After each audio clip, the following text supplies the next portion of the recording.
हाय, मैं हूँ सीए गौरव सबरवाल, ए team commerce academy Indore से। और इस वीडियो के अंदर हम बहुत ही इम्पॉर्टेंट डिसीजन के बारे में बात करने वाले हैं।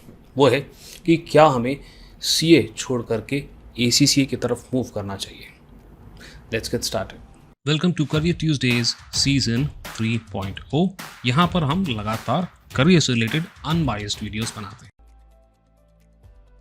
Hi, so before we get started let me just tell you कि मैं इस टॉपिक के बारे में बात क्यों कर रहा हूँ। The reason is that over a long period of time मैं देख रहा हूँ कि ये क्वेरी बढ़ती जा रही है, स्पेशली तब जब सीए के रिजल्ट्स आते हैं। एंड ट्रस्ट मी, जब भी मुझसे कोई पूछता है, लेट्स से 95% केसेस के अंदर मैं मना करता हूँ सीए छोड़ने के लिए। नाउ प्लीज़ अंडरस्टैंड, ये वीडियो चार्टर्ड अकाउंटेंसी के अगेंस्ट नहीं है।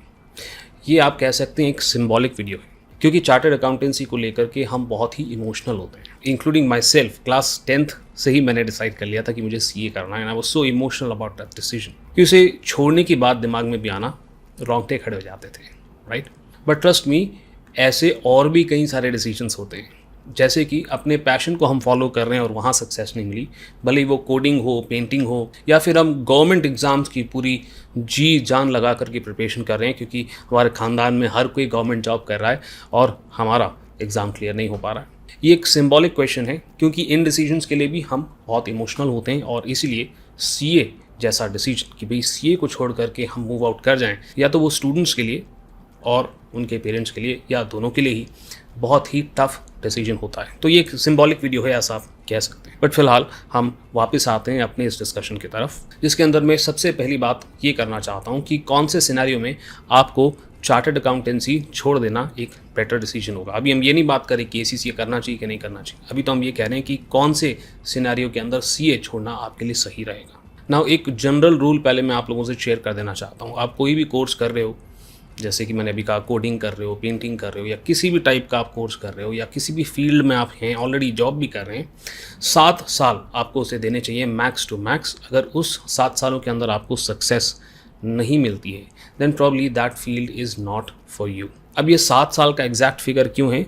यूजुअली 7 साल के बाद जो भी समय आप स्पेंड करने जाते हैं, उसका अपॉर्चुनिटी कॉस्ट बहुत हाई होता है। यानी कि आप किसी अच्छी अर्निंग अपॉर्चुनिटी को छोड़ करके अपना ध्यान पढ़ाई में लगा रहे हैं, और सिर्फ ध्यान यानी कि समय और खर्चा भी हमारा यहाँ पर लग जा रहा है। And because of that 7 years is I think the maximum that you should give to one career option in life. अब थोड़ी सी स्पेसिफिक्स की बात कर लेते हैं। आप बोलेंगे सर सीए के सिनेरियो के अंदर ये कैसे एप्लीकेबल होगा? भाई अगर आप सीए इंटरमीडिएट 7 साल आपको हो गए और सीए इंटरमीडिएट भी आपका क्लियर नहीं हुआ है, then you should leave CA, because CA intermediate का लेवल कोई इतना ज़्यादा नहीं है कि आप उसके लिए 7 साल बिता दें, नहीं हो उसके बाद भी लगे हुए हैं। तो ये शायद से इसलिए हो रहा होता है बिकॉज आपको सीए के सब्जेक्ट्स के अंदर या तो इंटरेस्ट नहीं है, या फिर आप इस कोर्स के लिए बने ही नहीं हैं। अब ये जो अपॉर्चुनिटी कॉस्ट की बात मैंने करी ना, ये एक साइलेंट किलर की तरह होता है। काफ़ी समय तक आपका ध्यान इसके ऊपर नहीं जाता है, और जब आपका ध्यान अपॉर्चुनिटी कॉस्ट की तरफ जाता है, वो कैसे जाता है? आप अपने दोस्तों को देखते हैं जॉब करके, गाड़ियाँ लेते हुए, और आपके पास सफिशिएंट पॉकेट मनी भी नहीं होती। वहाँ हमें रियलाइज़ होता है कि हम इतने समय से नौकरी नहीं कर रहे हैं, तो हर साल इतने लाख का हमारा नुकसान हो रहा है। That is the opportunity cost, that is what I call is silent killer, because बहुत लंबे टाइम तक स्टूडेंट को रियलाइज़ नहीं होता है। आपको लग रहा होगा शायद कि सर मजाक कर रहे हैं, 7 साल तक कौन सी इंटरमीडिएट करता है? ट्रस्ट मी, हर साल मुझे कम से कम 200 से 300 बच्चों का तो फ़ोन आता ही है जिसके अंदर उन्हें 5 से 7 साल हो चुके होते हैं सीए इंटरमीडिएट को देते हुए, अटेम्प्ट करते हुए, जिसमें एक भी ग्रुप उनका क्लियर नहीं होता है। दूसरा सिनेरियो जो मैं आपको कहूँगा वो ये है कि भाई आपने सीए इंटरमीडिएट तो क्लियर कर लिया, but it has been 7 years और आपने सीए फाइनल अभी तक अपना क्लियर नहीं किया। इंडस्ट्री बहुत ही क्रूअल है, और सीए इंटरमीडिएट कर लेने के बाद भी वो अच्छी सैलरी देने के लिए तैयार नहीं होते, even if you have knowledge of A CA final student. आपको जानबूझ के नेगोशिएट किया जाता है और सैलरी कम दी जाती है एम्प्लॉयर्स के द्वारा। And in that scenario also you have one option of leaving the CA. The other option is कि क्योंकि सीए फाइनल के अंदर अटेम्प्ट्स की लिमिट नहीं होती, उससे हम कुछ समय के लिए ब्रेक दे सकते हैं, कोई दूसरा कोर्स करके अपनी एम्प्लॉयबिलिटी, अपनी सैलरी बढ़ा सकते हैं, अपने जॉब के साथ वापस से सीए को कंटिन्यू कर सकते हैं। बट इसके बारे में और अभी आगे बात करते हैं। हम आखिरी 2 बातें इस वीडियो के अंदर अब करने जा रहे हैं कि अगर आपने डिसाइड कर ही लिया है कि उस सीए को छोड़ करके हमें एसीसीए की तरफ जाना है, तो आपकी स्ट्रैटेजी क्या होनी चाहिए, एंड क्या ज़रूरी है कि हम ACCA करें या CPA करें, इसके अलावा और कोई ऑप्शन नहीं है कि हमारे पास, उसके बारे में बात करेंगे। बट आगे बढ़ें इससे पहले इसी तरह के डिस्कशंस अगर आपको पसंद हैं तो प्लीज़ वीडियो को लाइक कर लें, और इस चैनल को अगर आपने सब्सक्राइब नहीं करके रखा ना तो फटाफट से सब्सक्राइब भी कर दें। Now let's move ahead, let's talk about the strategy. अगर आप CA इंटरमीडिएट आपने क्लियर कर रखा है एंड CA फाइनल है और आप ब्रेक ले रहे हैं, so you can quickly move on to ACCA। ACCA आपको CA इंटरमीडिएट और BCom के बेसिस पे 6 पेपर के एग्जामेशन देता है। 3 पेपर के एग्जामेशन और आपको मिल जाते हैं even if you not cleared CA final, but 3 subjects जैसे कि costing, financial management and financial reporting, इसके अंदर 40+ भी आ गया है और आपका ग्रुप क्लियर नहीं भी हुआ है, फिर भी ACCA आपको इनके अंदर भी एग्जामेशंस दे सकता है। And then you are only left with 4 papers, जिन्हें क्लियर करने में 10 से 12 महीने का समय लगता है। नाउ एक सजेशन तो मैं ये भी यहाँ पर दूंगा कि हमें एक टफ़ कोर्स छोड़ करके दूसरे टफ़ कोर्स पे नहीं जाना चाहिए, क्योंकि ACCA का लेवल कम तो नहीं। बस यहाँ पर मैं एक बात बोलूँगा आपको कि ACCA जो है ना, आपको फ्लेक्सिबिलिटी प्रोवाइड करता है कि आप एक बार में एक पेपर दे सकते हैं।